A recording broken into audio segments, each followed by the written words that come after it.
Yeah. Oh, yeah. Yeah, except for you can start doing it. All right, thank you all so much for being here today. My name's Caroline Bell. I'm the Alumni Programs Manager here at Evergreen.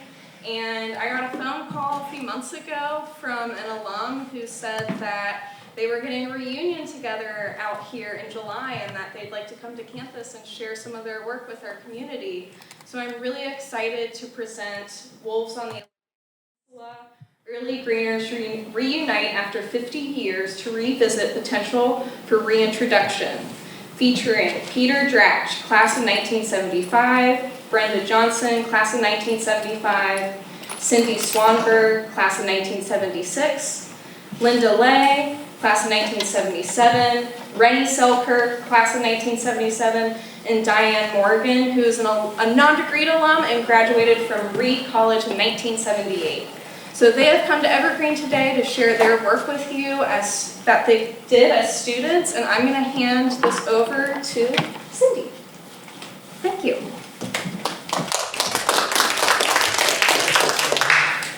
Hi, I'm Cindy Swanberg. I started at Evergreen in 1972, right out of high school at Shoreline High School in Seattle. And so I was the second class at Evergreen. I was the original project director of a student, what we call a student-originated studies grant that was funded by the National Science Foundation in 1975. Peter Dratch and I'm going to introduce everybody in the team, wrote that grant and it was funded. And so what we're going to speak about today is a little bit about that early project because I think you'll be surprised at how primitive our field techniques were, how young we looked, and how much this little short 3-month study impacted our lives. And I dare say it opened up a discussion about this topic that is still alive, I would say, and Peter's going to address that later. But the first thing I want to introduce is the members of the team and where they have come from today. We are all staying together in an Airbnb and we are telling a lot of stories last night, but can each member of the team come and arrange themselves under their picture? This is a photo opportunity, and I'm going to introduce each of you. You can smile with it this time. This was apparently on our way into the Hoh River drainage in the Olympic Peninsula in the pouring rain, as members remember. On your far right, Peter Dratch, who was the co-writer of our proposal and the one who organized this reunion. Brenda Johnson, Linda Lay, Diane Morgan, at the time her last name was Lovecoy, and Rennie Selkirk, who sometimes goes by Henry, I think, apparently. And here we are, we were all 20, 21, 22 years old in 1975. So before we sit down, I would just say that from Evergreen, all of us went on to get PhDs, except for Diane, who's written 18 cookbooks. Well, I didn't get a PhD, so, but I get to stand up here, so you didn't get to say that. So later, we're going to spend about 15 or 20 minutes talking a little bit about that original study. We're not going to dive deep into it, but if you have questions, you're welcome to ask us later. We have some of the paperwork that somehow I managed to have for 50 years. When we went to organize this and we started looking through our hoarding files, it turned out that almost all of us had saved the final report for 50 years for a project that only lasted 3 months. So I don't know if that says something, but except maybe boomers or hoarders. But nonetheless, it seems to have left a lasting impact on us. Brenda came down from near Fort Townsend. Linda flew up from Arizona. Diane lives near Portland. Rennie came from New York. I live locally now. And Peter came from Fort Collins, Colorado. So that's what it took to get us here today. And we're glad that you came, and it gave us kind of a focus for our reunion. Can we sit down? Yes. Okay. All of these slides, all these pictures you're going to see, in 1975 there obviously were no computers. There was no digital media. These were all slides that I scanned to make them into digital slides. So you'll see that they're a little washed out, but that's good. Like I said, the project that we were funded for, Peter and I wrote the proposal, and this program doesn't exist at the national government level anymore that we know of, but at the time, the National Science Foundation had a program to fund undergraduate research projects. And you had to compete, and we wrote a proposal with the help of our faculty advisors in Foundations of Natural Science and group contracts. Dave was agreed to be our faculty sponsor during this. We all got credit that summer. We were awarded the grant. It came with us enough money to pay ourselves a small stipend during that summer. There were 7 students originally. Rick Reed, sadly, our actual wildlife biologist on the team, passed away climbing Mount Hood at the age of 48, so he's the one not here today. Question comes up, why did we pick the Olympic Peninsula? I don't know, some of you may not have been here long enough to know what we're talking about, but from about here on up and to the west is the Olympic Peninsula, and it's a land of mountains, coast, wild rivers, wilderness areas. The national park is the center, and the national forest surrounds it.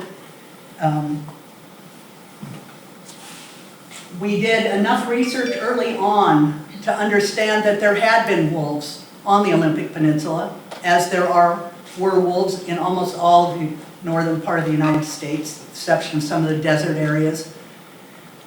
We found some of these quotes that sort of support maybe why we were funded, why the federal government paid attention to our proposal. Adolphe Murray, who was you can read the quotes here, but these were both, he was a preeminent scientist of his time, and that quote, it was recognized even back in the 30s that wolves were missing from that ecosystem, a place where they had been, an important top-level predator. And Adolphe Murray wrote the book, The Wolves of Mount McKinley, and he made this recommendation when he was a young scientist. Graphics were very primitive in 1974. You had to rub on patterns you had to rub on screen patterns that cut them out yourself and put tape on paper. They told us that's how the pros did it, but so sometimes the letters would fall off and but this is the original one. And you can see the national park in the center, the national forest surrounding it. And those dots are either wolf sightings or wolf tracks that were documented in the literature that we found buried in various government reports. How did that go by itself? I must have touched something. Our study had basically 3 parts when we look back, and these are all pictures we took during our field work that summer. The first thing we wanted to do was compile all the existing wolf research that we could find. And that required, well, there wasn't the internet, so that required, the real help of interlibrary loan, which was a thing where if we could find the name of a study, the librarian at Evergreen State College could usually find the reprint for us. It took some time. We wrote to wolf researchers literally all over the world to get copies of their reports, because a lot of these weren't published. We read all the books that had been written on wolves. And probably most usefully, we went to all the government offices, especially Olympic National Park headquarters and the Olympic National Forest headquarters, and dug through archival reports that had been written over the years by their biologists. So we had quite a trove, I would say, of information. Second, well, we just wanted to be out in the field. We were field biologists at heart. We decided we couldn't in 3 months count all the deer and elk, which would be food for any future wolves.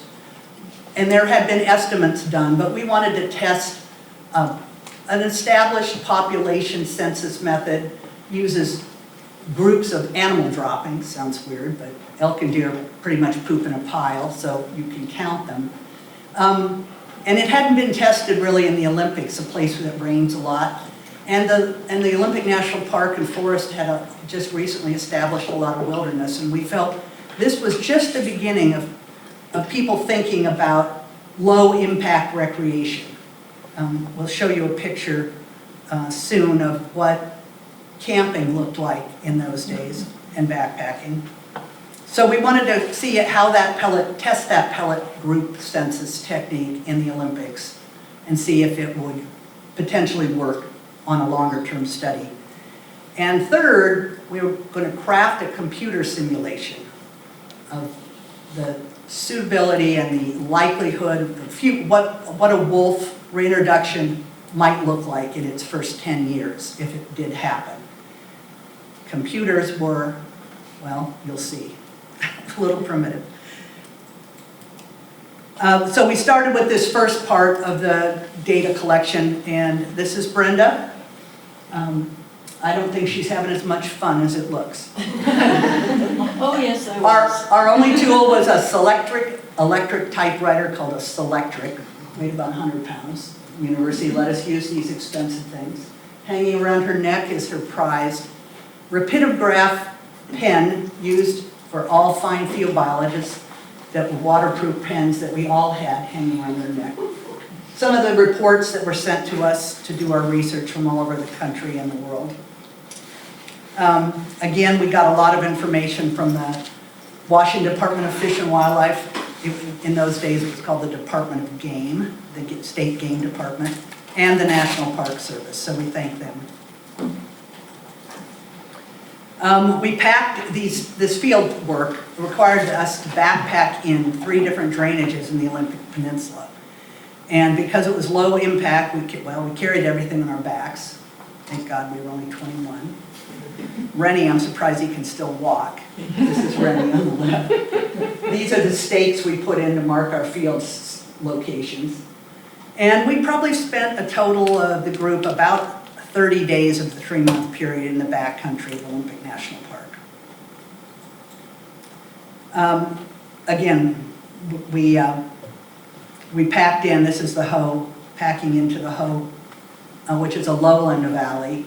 We picked our field sites to sort of stratify it, to have lowland, subalpine area, and an area on the east side of the Olympic Mountains. Talking about low impact techniques, Evergreen loaned us this tent on the left. We call it the circus tent. We embellished it a bit, but that actually was fairly typical in the early 70s for backcountry equipment. Nobody was really thinking about how crowded it would soon be in our recreation areas and how much an impact of how we act there can impact everyone's experience and impact wildlife. So we got donations of a tent from the Eureka Tent Company, who had the only one we could find that was green. And luckily, one of our members' father worked for the company that owned them, so we got a donation. Peter says he quit smoking a pipe 30 years ago. So.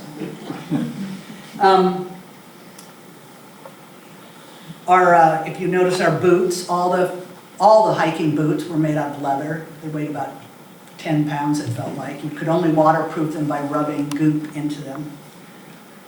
But we learned a lot that summer. I think what we learned is, you really coalesce as a team. We were talking about that at our last night at the reunion. The forced isolation and group work that you have to do to pull off something like that, as well as the research in the office, really made us coalesce as a team. This is Rennie, left, Diane, and Peter. To find these transects, we also, and I know I keep harping on the technology of the time, but I think it goes to show how field biology has changed, and tools that you have available now are things that we couldn't have dreamed of.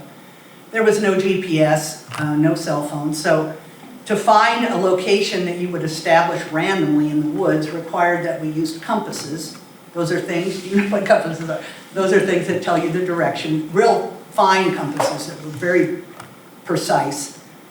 This is Linda using a tripod to hold the compass. We would locate these locations and inobtrusively flag them. They might be a quarter mile from where we were standing. And then we'd use it sometimes to tape measure, sometimes just measure our own steps. We would figure out how far we could pace in a certain direction, and that was our metric. And then we would Come back 10 weeks later, and we found 100% of the 160 some plots that we set using this. So in our mind, it said you could be unobtrusive in a wilderness area. You didn't have to use vehicles and flagging tied every 10 feet. It's a little more work though. And because you were drawing in a straight line, you had to go on a straight line no matter what. And we encountered this frequently in the lowlands especially. We did all our field work and write-ups in the field. Here's Rennie doing his, I guess he even took that low impact to the nth degree and had a camouflage bag as well. This is Linda using a smaller compass called the Silva compass to relocate plots. This is me, we went back when I was thin. We went back and relocated elk pellets. This is what an elk pellet group looks like. And here's the rapidograph pen that we all carried. And at the time, we think they probably cost about 50 bucks. It was something you asked your parents for Christmas. It's hard to imagine. Our study did conclude that we could find plots just using measuring tape or pacing and a compass. Again, we found all the plots that we had set. And then we had anticipated, and Peter, you're going to be up soon. We had anticipated using some of this data in our computer simulation, but we were naive enough to think that might generate a population estimate for the whole peninsula, but of course it did not. But what it did, it gave us confidence to sort of check against some of the data the state and the federal government had. So we did end up using their data estimates for elk and deer, because that's something you need, that information, to plug into any kind of a simulation of what impact wolves might have. And Peter's going to talk about the next part of the, aren't you, Peter? Yeah. Just so trying Great, thank you. And I don't think the thing's here if you need it to read it, but I don't think you're welcome on water. Okay. So the next piece was, we deliberately chose, from Cindy and I, once we got this grant, we then had to hire the other students. And so we hired 2 students with particular quantitative skills, Rennie and Diane, to help us run this computer simulation. And we knew that the key, what everybody was thinking about was, what would wolves eat? Everybody assumed they would eat ungulates. That's what they ate in Minnesota. And we don't have any moose on the Olympic Peninsula. So it was really about starting with the prey base to develop this simulation. Okay. And this was, Cindy found this was the computer at the Evergreen State College when we did this. It wasn't that particular, it was that model. That model. So, and there was one, that's the important thing, and it was cards. And you only had so much time, because at that point, a lot of people wanted to use computers, but we had written this whole thing, so it's based on computer simulation. So we had to you had to buy the time on the Evergreen computer. So it limited what we could, how much time we could do, how much time we could afford, because it was in a budget, and then how many runs we could do. And it turns out that although we wanted to look at the long term of how wolves would do, we couldn't do runs for more than 10 years, how they would last for 10 years. So that was an inherent limitation we didn't know about. This is the simulation itself. Well, first of all, yeah, this is the simulation that what it did was we took the literature. L. David Meach's book, The Wolf, had just come out 4 or 5 years before, 1970. So that was the basis of our literature, of what we knew. He was working on the one, at that point, wolf population in the contiguous United States, was the one in Minnesota. And so we took that literature and we devised what this pack would do. What was unique about the program that we did, the computer simulation that we did, compared to ones that came later, is it actually looked at the fate of individual wolves. You know, when you got to we did a tour this morning, so I'm remembering what Evergreen was like. Evergreen, the head of Evergreen, Ed Cormandy, who was who was an encourager of our study, wrote the concepts of ecology. If you were in classes with Oscar like I was, it was about trophic levels. It was kind of the levels of ecology, but it wasn't really about the fate of individual animals. And that's what this computer study did. It showed actually which wolves would die, and it used random numbers to determine which wolves would die, which would live.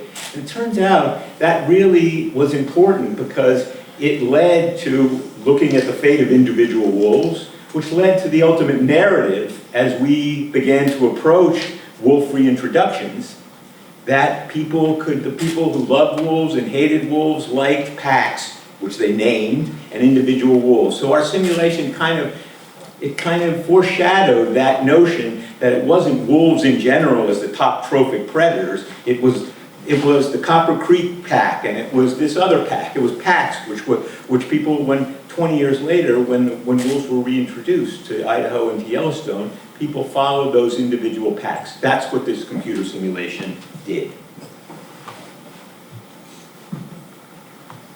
Also, we looked at the history of prey on the Olympic Peninsula. It had a very, very well-known, almost famous elk population because it was the dominant elk population of a unique subspecies of elk, the Roosevelt elk, named after Teddy Roosevelt, which underwent big fluctuations on the Olympic Peninsula after wolves were wiped out, as is very common when a top trophic predator is eliminated. So that's what. What we did after that, at that point, is we ran the simulation and we said after 10 years, wolves would survive on the Olympic Peninsula. We estimated that the pack, that there would be about 60 to 80 wolves might survive and persist. That's what our computer simulation showed. And that they would control their own numbers, essentially. Our computer sim, the Fish and Wildlife Service did a study in the 90s, and their projections about how wolves would do, which were based on much greater knowledge, because it was 16 years later, came up with much the same conclusion, that there would be a stable wolf population on the Olympic Peninsula. The one thing that we didn't anticipate is just how fast wolf populations would grow. I think that was consistently underestimated, whether it was in Yellowstone or wherever that had happened. And the reason for that is interesting, is we just didn't really fully understand how the prey base, in the absence of wolves for less than 100 years, would become unfit in terms of predation. So instead of what Nietzsche had described, which is an alpha male and an alpha female, in fact, when you got to Yellowstone years later, multiple females were breeding, down the line were breeding. Why? Because food was super abundant. Why was food super abundant? Because there were many, many more elk that were available, essentially. So I think that was one piece that our computer simulation didn't predict. And I'll touch on some other aspects now that I learned. So what happened is after the study, which lasted 3 months, some of us dispersed, like wolves, you know. Linda went to Alaska. I went to New England to actually take some more geology courses. Jim Stroh, I think, retired not too long ago, had not arrived. He arrived the next year, and I wasn't sure whether I was going to do geology or biology, so I went to get some more. Meanwhile, you can look through the veritable pellets hit the fan especially for Cindy and for Brenda, who were still here, and so they dealt an enormous amount of flack because of this highly publicized study. They were interviewed in Seattle papers and on the radio. Meanwhile, some others of us were far away. So after that, Cindy went off to work on Horicon Marsh, and I came back, and I went back to the same plots a year later and showed that we could still find them, even though there was low impact, we could still find them a full year later. And I actually lived on the Hoe for that winter, and I went back and talked with the people who lived there, because the sons and daughters of the original homesteaders on the Hoe were alive. The famous John Julesdunk, who was called the Iron Man of the Hoe, his 4 daughters were alive, and they were my neighbors in a very wet winter, and I would go and talk with them. The reason why I mention this is because they remembered wolves. Whoops. They remembered wolves. Here's Minnie Peterson. She was my neighbor right up the road on the Hoe, and she said that, in about 1910 or 12, there was a wolf that would go up and down the trail every day. And when you talk to them, you realize, if you can think about being in the Hoe in a landscape that you can't see very far, and hearing howling every night, and seeing tracks every day, you got a sense of what the people who lived on the land, who made their living on the land, that wolf reintroduction was not something they were looking forward to, basically. And here's some students from Evergreen who proposed that it was a really good idea. The other thing, is that right? Just make sure. Yeah. My favorite was a woman she lived right there next, her name was Dora Richmond, and you could see in another era, she would have been an Evergreen student. She was so smart. She was such a keen observer of the natural world around her. And she had really vivid memories of the wolves that were in the Hoe Valley. She said they had a reddish color, and that some people said they were gray, but that was their winter coat. And in the summer, when the winter coat went, they were kind of reddish in color.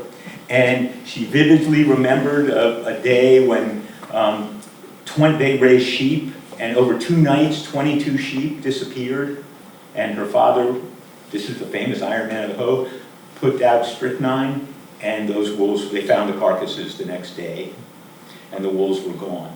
An important lesson for now, first of all, it was a actual memory of depredation. This was depredation. They didn't eat 22 sheep, they killed 22 sheep, right?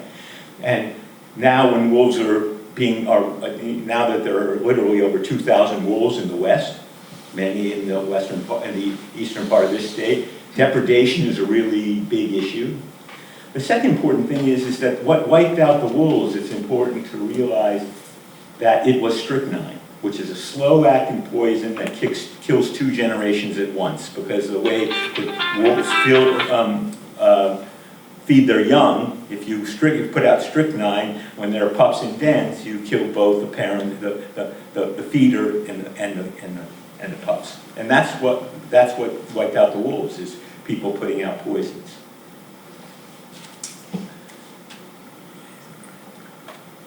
This is the Iron Man of the Hoe, who's, much has been written about him, but it's important to realize that to save his livelihood, he put out poisons and poisoned the last wolves in the Hoe, probably. So Charlie Lewis was married to the youngest of the Julesdunk sisters, Marie, and he was a trapper. Trapped his, in that time, and he remembered Julesdunk. He verified what Dora had said, who was his sister-in-law, had said, and then he said to me, he looked at me. I vividly remember, he said, "Anybody who put him back here is crazy." And that was the attitude, of course, of the local people. And I live in Colorado now. We've just put wolves back, and that is the attitude of many people who live on land, because they have to deal with depredation. So in my career, and everybody's going to get a chance to talk about what they did. I ended up spending my whole career working for the Fish and Wildlife Service and the National Park Service on endangered animals mostly.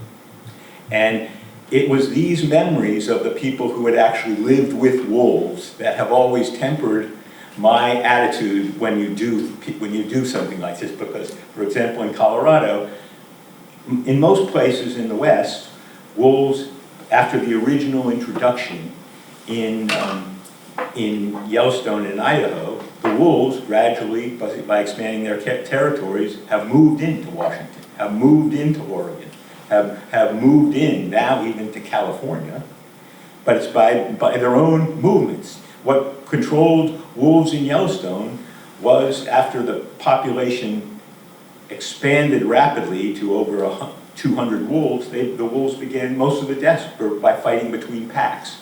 So gradually, the animals that move out, if they survive, is how wolf populations grow. Only two places. First of all, the Mexican wolf, in where that was done in the Southwest, and in Colorado, where these wolves were mandated, essentially, and one in Colorado by vote.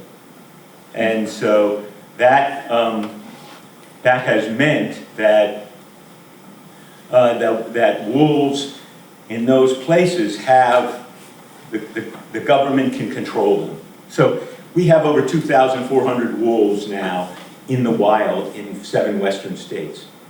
The Fish and Wildlife Service in the same time has killed over 2,000 wolves, depredating wolves. It's not widely known, but that's part of the whole process of having a reintroduction of a top trophic predator.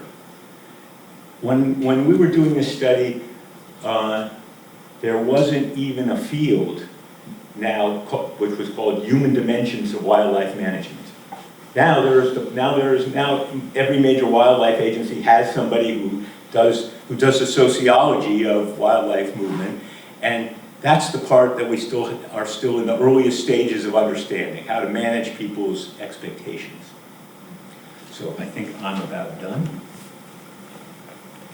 So that was certainly one of the lessons that I learned, that you can bring wolves back. They're incredibly sophisticated and voracious predators, and they will move into many territories, but you have to actually make people's expectations.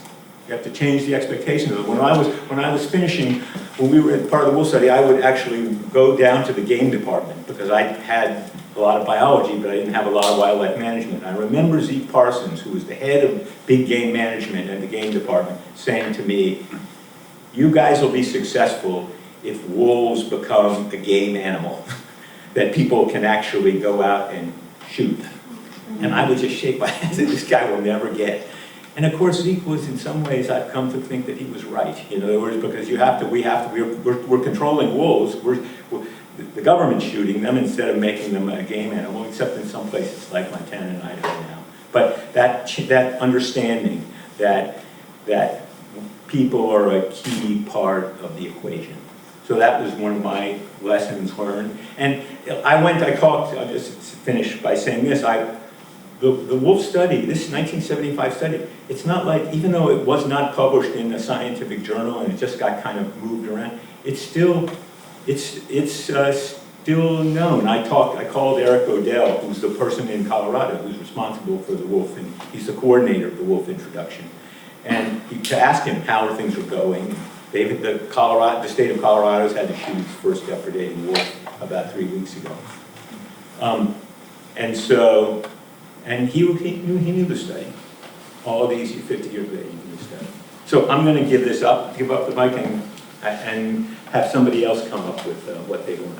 Do you want to introduce them, or do you want me to do it? No, that's fine. Why don't let's do Diane next. Oh, thanks. Thanks for your attention.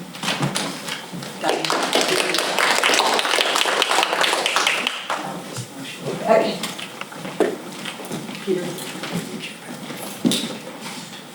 Okay, so I was one of the students that was hired from outside Evergreen, and I was at Reed, and I was a math major, and I got hired to work on the computer simulation part, but of course, be a part of the whole study. And, this lasting effects. I'm the only one of the group that took a very different career path. And very different from math, although I see the threads of that education in what I do. But what happened is, being with the group, being on the Olympic Peninsula, I fell in love with the Olympic Peninsula. It was just this, Olympic National Park, everything. And so how I got on this project was because my boyfriend at the time at Reed was hired on to this student-originated studies. He handed me the list of all the studies that were funded and said, oh, look at this, you ought to apply for this, and which was the Wolf Project. And I did, and I got hired onto it. So anyway, Greg was in Portland, I was up here, we visited back and forth. He mostly came up because he had a car.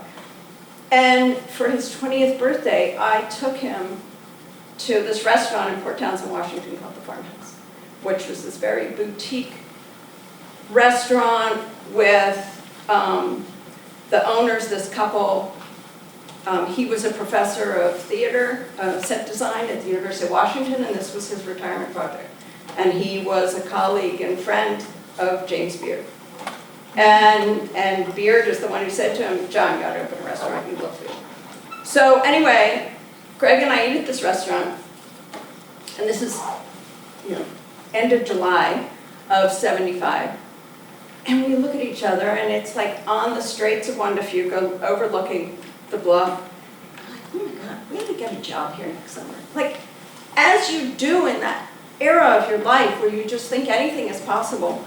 And so, and because it would allow us on our days off to hike in the Olympics.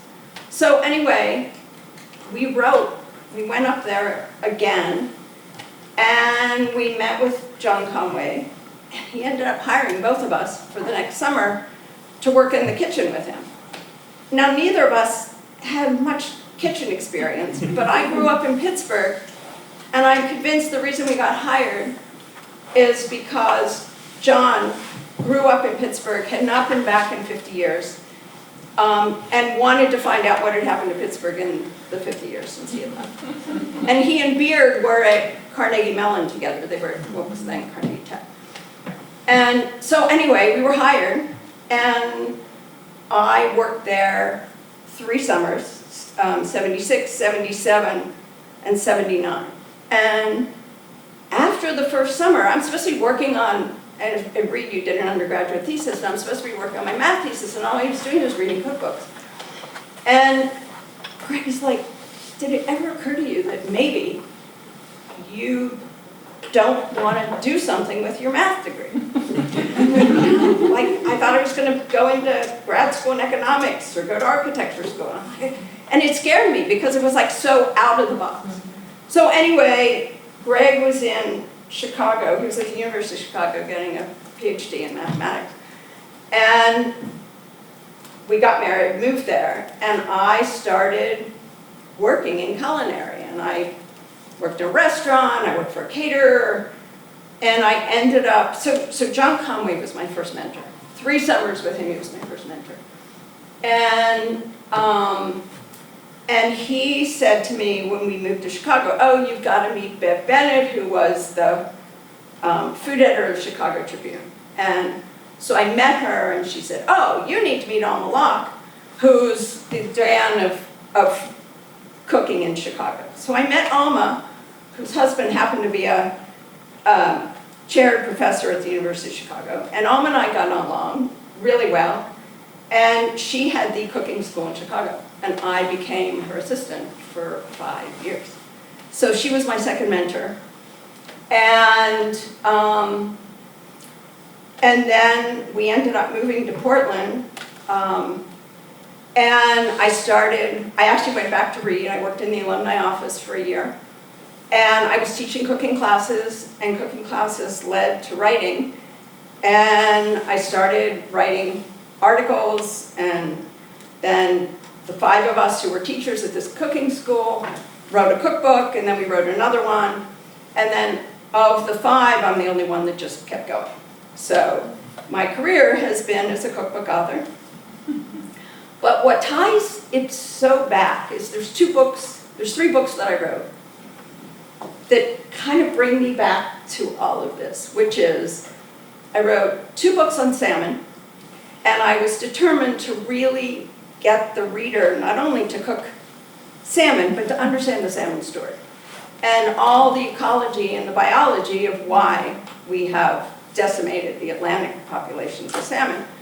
And so I traveled to Norway, to Scotland, to Alaska in search of the salmon story, and talked to biologists there and wildlife people, and it just was like this whole, worked with fishermen, and it was just this whole, bringing this whole piece back, and along with developing all these wonderful recipes with salmon.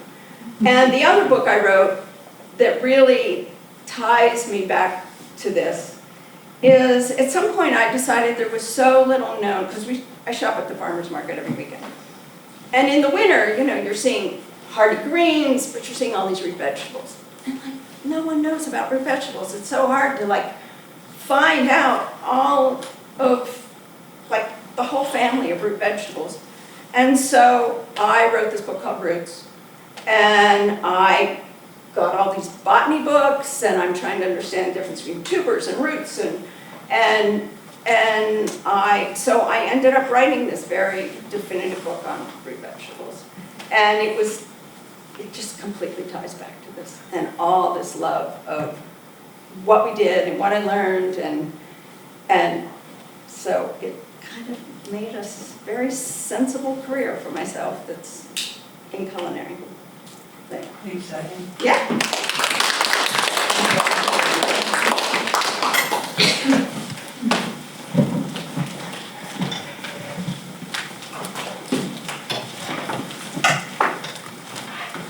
you have your stuff?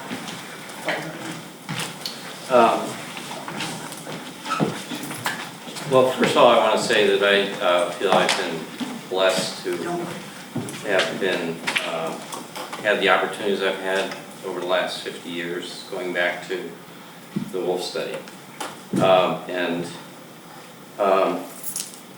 You know, I have a love for earth science, but I've been blessed with good luck at the same time.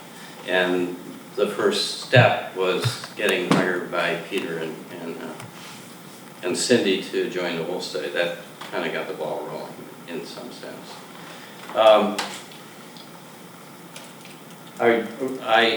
I've been working for 20 years on a project which is supported by NASA to launch balloon sondes into the stratosphere in the tropics. So it's in Costa Rica, 10 degrees north.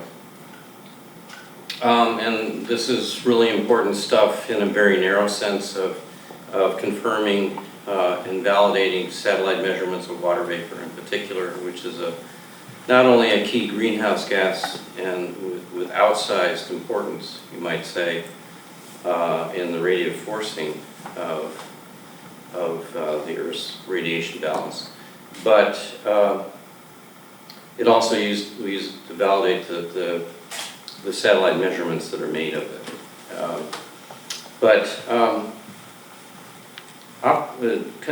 Making a project successful in a foreign country is not an easy thing because you have to deal with not only the tumult of funding within a government agency, but also dealing with foreign governments and so on. And I was lucky enough, and this is the lesson learned, lucky enough to meet up with a partner. His name is Dr. Jorge Andres Diaz from the University of Costa Rica, who has been a rock, and as things came and went, we were able to keep the measurements going. And the whole thing, of course, about making a climate measurement is you have to get it done every month, or whatever your time scale of measurement is. And we've been able to do that because of support from NASA on the one side, but also support of him and his team. So to make science work at this kind of measurement level out in the field, everything depends on your partners. It's just, you can't do it without them. And I'll tell a funny little story about that. when we first went down to Costa Rica in 2004, my NASA funder decided he wanted to put in this particular instrument called a micropulse LiDAR. And in order to do that, he thought he found a partner in the person who I was working with at that time, who was a professor from another university. And the professor from the other university was more than happy to get a piece of equipment from NASA and you know, feather in his cap and all that stuff, but he had no clue about how to follow through on anything. And so we ended up this long process of trying to find another person to work with, find another site, all this and that, you know, which ultimately in 2007 we got to the point of having the U.S. ambassador write a letter to the head of the environmental agency in Costa Rica to facilitate our alliance with this big agency that has lots of sites in Costa Rica, but we had no personal connection with these guys. Well, fortunately, that never transpired because the head of the Minister of Environment, shortly after he got the letter from the U.S. ambassador, was indicted for corruption because his family was in the mining business or something like that. So the whole thing fell apart, and we never got an instrument into Costa Rica until just this past year or two. And that happened through another fortunate series of circumstances, personal in relationship kind of thing. So that's my lesson learned that I've really started with the little study. So, thanks.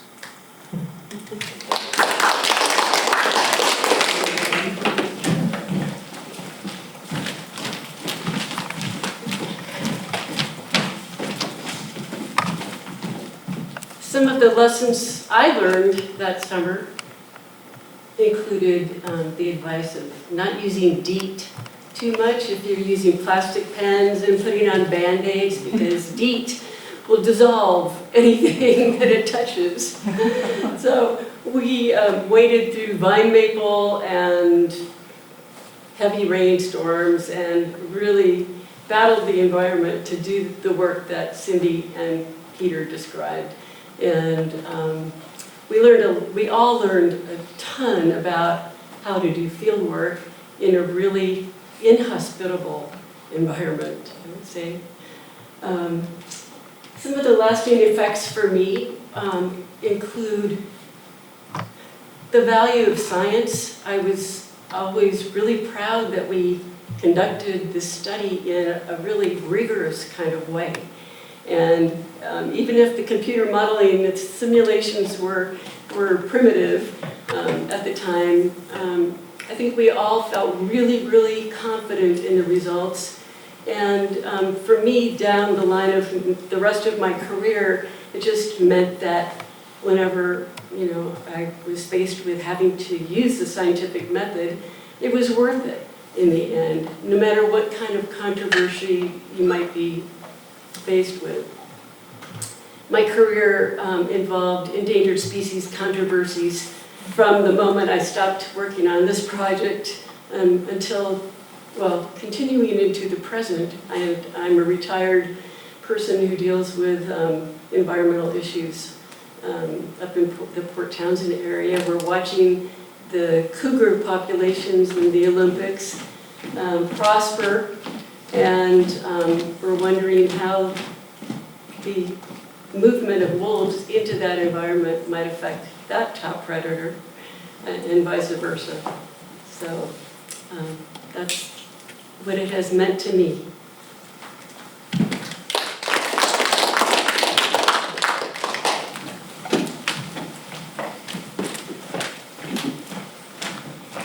I love working with groups of people towards a common goal. And especially, at least through my lifetime, those common goals have always been plant and ecosystem oriented.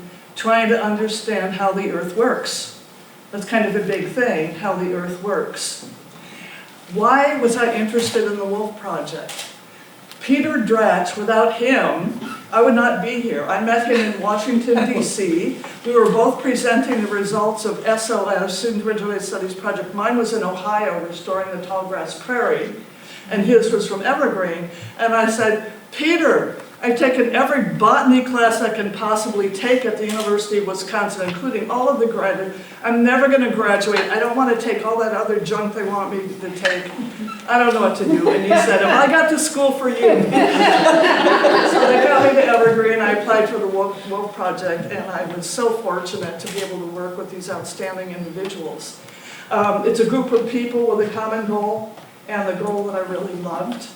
And the people were incredibly respectful to each other, which does not always happen in groups. Talking with Amy earlier about some people love wolves, some people hate wolves. In a group, some people hate you, some people love you. And you have to learn how to work in groups in that way.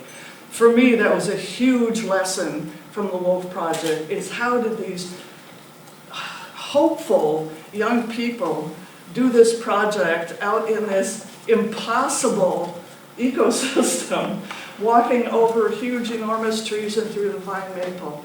And that was wonderful. That gave me just a whole lot of confidence in how to do field work, which I could have continued to do for a long time. Then what? Yeah, that's pretty much what I love. I love startups as well. And one of the startups that I did was Biosphere 2 project. I helped develop the systems for that, the ecosystems. I lived inside for 2 years, and we learned a lot about how the earth works and how to measure it. And that was outstanding. But a lot of people hated us, and a lot of people loved us. So how do you reconcile those things? That gave me even more practice. And I learned a lot of that from wolves. A lot of people hate them, a lot of people like them. Now what do you do? So I continue to work on different projects. I guess I'm project-oriented. I don't have a career path or anything like that. I just kind of work on projects as they come up. Serendipitously, I walk through the window if somebody says, let's work on this project. And for instance, Kodiak Island. Let's figure out how to recycle plant material and use it in our hydroponic systems. And so forth. I love working with groups of people towards something that's going to be useful. I live in not Olympia, Oracle, Arizona right now, between Tucson and Phoenix. I couldn't say no to coming here because yesterday was 106 degrees there. Figure, of course I'm coming here.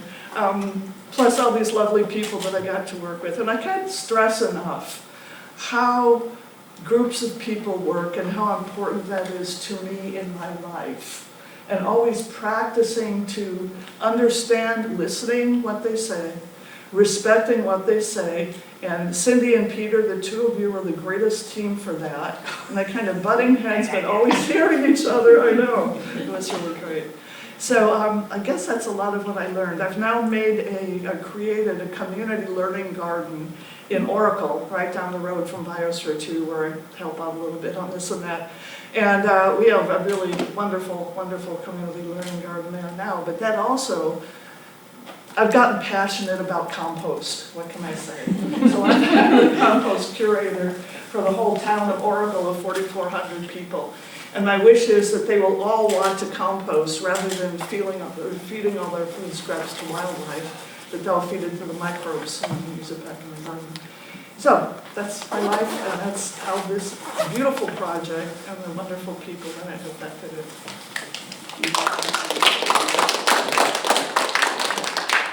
So if you want to turn it over to you, and if you have any questions either for more about wolves and the fate of wolves. You know, wolves are making a huge comeback, as was predicted. But anything about this project, Linda hit on it. You know, you have to be lucky with the people you work with. I mean, the biggest lesson for me was, you know, I came in I transferred to Evergreen from a very competitive, science-oriented school. Oscar knows it well, Washington University. And, you know, I learned that no way could I accomplish anywhere near what I could as an individual by being with a good group. Well, it brought out the better part of me, but also the accomplishment together. I mean, the science of the 1970s was, Watson and Crick. It was a bunch of individuals making a big difference. But this really changed all that, because you realize you could do so much. You could both have way more fun. You see even in the rain, you see all the smiles on people's faces. You could have way more fun, but you could also accomplish so much more by attaching yourself to people with common values and common standard of science. And that's what we learn from these guys. And I'll finish up with the lessons I learned. I just happen to still have my transcripts from 1975, and Dave was it was true. And I pointed out, and he pointed out, that I seemed frustrated because there was a lot of paperwork, but that I somehow pulled it together as the project lead, because I didn't feel like, I was 21, 20. I had any real leadership skills, but I probably volunteered to be the lead. And that served me well. I mean, there were so many lessons. I went on to work for the U.S. Fish and Wildlife Service. I ended up getting, for the state of Wisconsin as a wildlife manager, the second woman they'd ever hired in that position. The second woman in the University of Wisconsin Department of Wildlife Ecology, the department that Aldo Leopold founded. And I never questioned why I was there. It was just do the work, put your head down, get the work done like we did on the Wolf Project. Develop the partners you need to develop and just forge ahead, because that got me a lot of the places I got. And I feel like Peter was one of my mentors, because Peter is a champion of forging ahead. And I learned that sometimes you just jump in, you don't go, what if this, what if that? And we sort of proved that in the Wolf Project too. I mean, we did, up here on this table, I happen to still have a lot of, some of these are the original clippings from 50 years ago when coffee was $1 and the ads. It's more interesting to read the ads actually, but you can come up and look at these. But the controversy that was generated after we gave our talk at the end of the year here at Evergreen, and there was a little press release that Evergreen put out, and all these press people came, and a senator was like, yikes. And Evergreen probably didn't expect that, but it ended up getting covered. We were on a radio station. We ended up in the Seattle Times. It got covered at 15 different regional newspapers. And it did kind of blow up in our faces. Later in our career, and probably all of our careers, that's not uncommon if you're in the sciences, the management end of science, to find controversies around every corner. And you got to learn how to handle them. And you don't do it by yourself. It has seemed a big mistake to try to tackle that alone. And that's one thing I learned. We just kept moving forward, and then we just ran away. No, to our adult lives after Evergreen. But like Peter said at the beginning, of the 6 surviving students, 4 of the students went on to get PhDs in the sciences. Diane wrote 18 cookbooks. I have a master's degree and 2 children. And Rick, the man who passed away, also got a master's degree in his discipline. So I attribute my Evergreen education for a great deal of that. And I think, based on what I heard people say last night around a couple of beers, is so do the rest of us. And it was only a 3-month project, and yet we've all saved the paperwork. Someone still has their pen. I have a little bag of elk pellets that are 50 years old. I'm like, what? So if that's a measure of impact, and I think it is, it left something in all of us, and we thank Evergreen for that.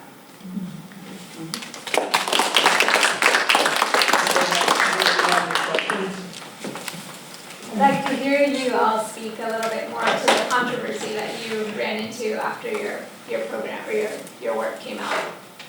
Because that's the time wolves weren't on the landscape, right? And you said that after your project came out, you got hit with a lot of controversy around what And Washington had no wolves at that point. Right, because we had our first pack in 2008. And Washington, a couple of things that came out. First of all, that the people, that government agencies, you may never think of it, but they exercise selection, and they don't select for brave people. So they're mostly conflict avoidance.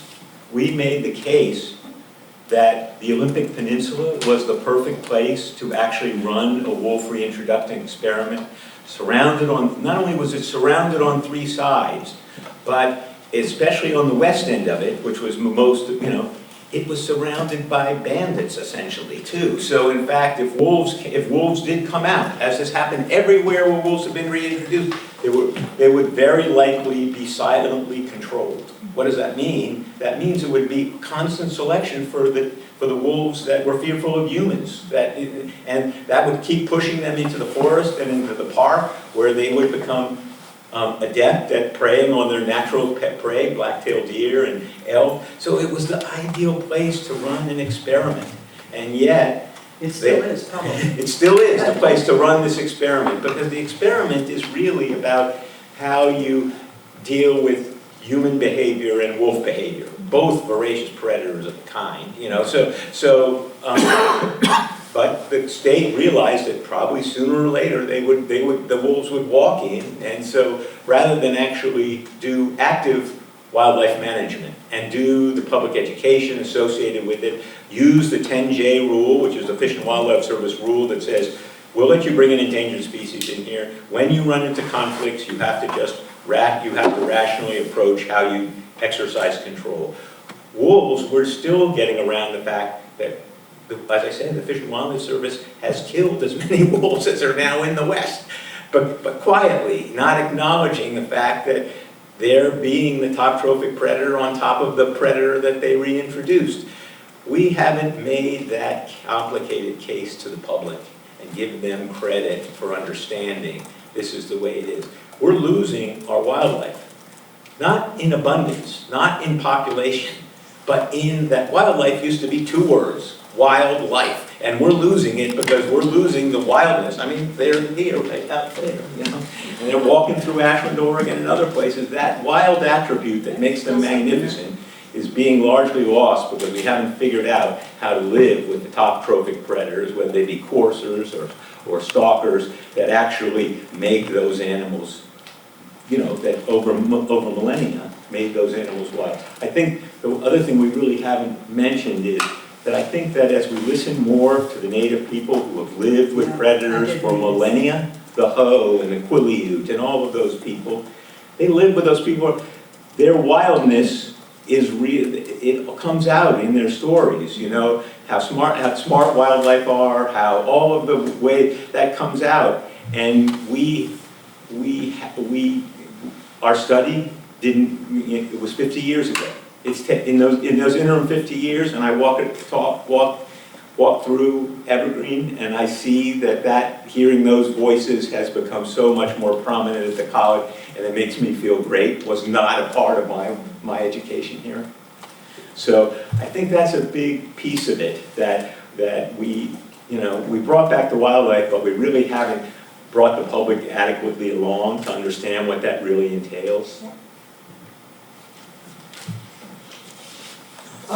This is not a leading question.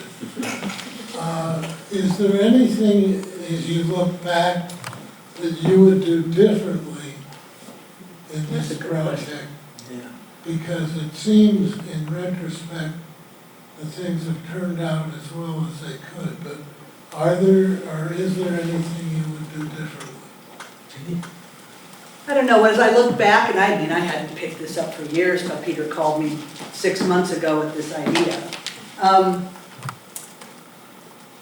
I look back and think, what, we really want to be out in the field, but in retrospect, the field work wasn't what we ended up talking about. It didn't have a lasting impact on the conclusions we made. So potentially that we could have, but would everybody have wanted to sign on if we were in the office for 3 months reading reports? Maybe not. I think we could have given even more focus to the work Peter was really good at, which was, he was good at all of it, but he he was the one who had the idea that there were still living people on the Olympic Peninsula who were either the children of the original pioneers, I mean, the original white pioneers. Obviously, there were indigenous communities there, like Peter said, that we feel now we should have talked to. And I've questioned myself the last couple of years thinking, what was it about? Why didn't we? And I don't have an answer for that, but they could have offered so much, I think, if we had found the right people, because those communities probably have stories that are better documented in some ways than the ones we found. But Peter's work with the pioneers really lent authenticity to the study. So I think that part was really good. I think the field work taught us personally a lot, and we were part of a group project. You still have, in those days, you could have an individual project, but you could also form a group project and find a faculty member. I don't know if you still can, but so we had to do that. We were also getting academic credit for doing this. So in that sense, we taught ourselves a lot about field work. But in terms of the wolf study, the field work didn't end up being the most important thing, but it probably was the most memorable thing. While Cindy's talking, I had a chance to reflect on what you said out there. And the one thing that we didn't do, and it was a reflection of the fact that we were undergraduates and not graduate students, is we didn't ever publish it, you know, in a review journal. But we actually tried. I have several manuscripts that I sent off to Northwest Science. I don't have any indication that they were actually published. Yeah. I think that if we had been graduate students, we would have had a graduate supervisor who would have taken our study. Yeah. And we've all, I must say, we've all just read this 68-page study. And I'm going to give it to you when we're done to review it. It is remarkably cogently written. I mean, We're surprised that we could write. It's really well written. Maybe It doesn't you have guys any of the wrote baloney that you see on studies now where there's buzzwords or anything like that. It's really clear. And if we had been graduate students, we would have, and instead of being off to graduate school, if we had been in graduate school, we would have taken these 3 segments. Yeah, that's true. And we would have had 3 papers, you know, that came out of 3. Instead, we were, we were 21, 22. We were, and that's the one thing that I regret, is that we didn't actually get it into some journal. Because particularly, when I grab these quotes, and I have many, many more, because when I was living in the rain, I would go and talk with people, and they're happy to have some company, basically. And so I transcribed all those interviews done on a cassette tape player. And it was really the beginning of Human Dimensions. It was really the beginning of what became a field, which is you have to understand what the people who are experiencing wildlife, what their reaction is, what their feeling is.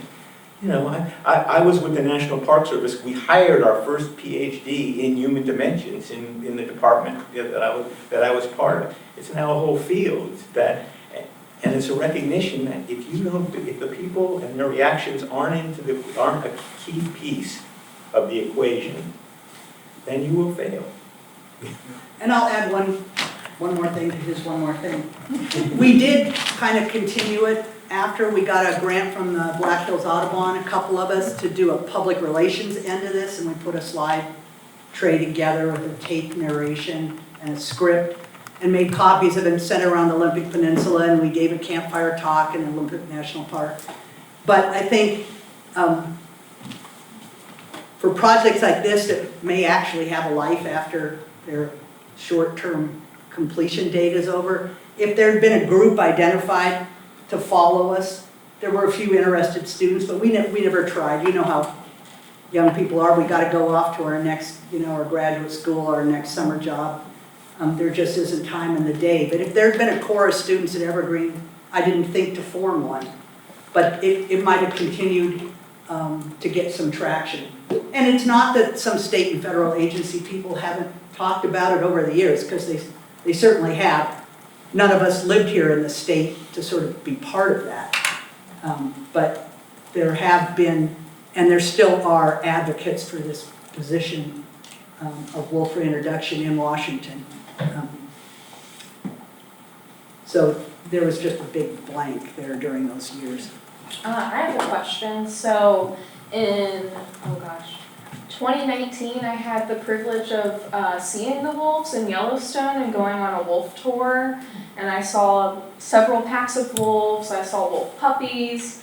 It was an amazing experience to see them in the wild and in their habitat, but also in a national park that's protected. And one of the things I took away from that experience was how park officials struggle to protect them once they leave the park, and how people will hunt them or farmers kill them. Some people would hunt them for fun outside of the park just because they thought that they could. And that more recently they've been increasing the fines for the cost of doing that because they're an endangered species. Was that something that you recommended after your project? Is if they were to reintroduce wolves to the Olympic Peninsula, what the repercussions would be for killing them if you weren't a state park official? Well, as I said, when I was doing the wolf study, I would have been all for, really pressing those people, On the other hand, after talking to people like Dora and others, I realized that if you can imagine, you're in this rainforest, and you're hearing howling wolves, you're living around howling wolves all the time, and then you see them, and then your own means of survival, I think that there has to be an accommodation for the people who live on the land. We have wolves in Colorado because the people where I live on the Front Range, from Fort Collins to Pueblo, voted overwhelmingly that there should be wolves there. Where they have now introduced the wolves, people voted overwhelmingly not to have them there, and of course they have them. Because they weren't about to introduce them to the Front Range, where because they would not stop at elk, they would go and start eating poodles and other things there. So it is right at the edge of this divide, which is the divide of human dimensions. And I feel like I wrote a piece for the Wildlife Society magazine, The Wildlife, a few years ago, that we need to own our obligation as ethical predators, which means that we have to be the top trophic predators of these systems. We are doing it. As I said, I work for the Fish and Wildlife Service. We kill thousands of wolves. And so we need to own that if you want to have wild wolves, if you want to have fearful wolves, and that's wild wolves that understand, then you have to own that ethical obligation to keep the wildlife wild.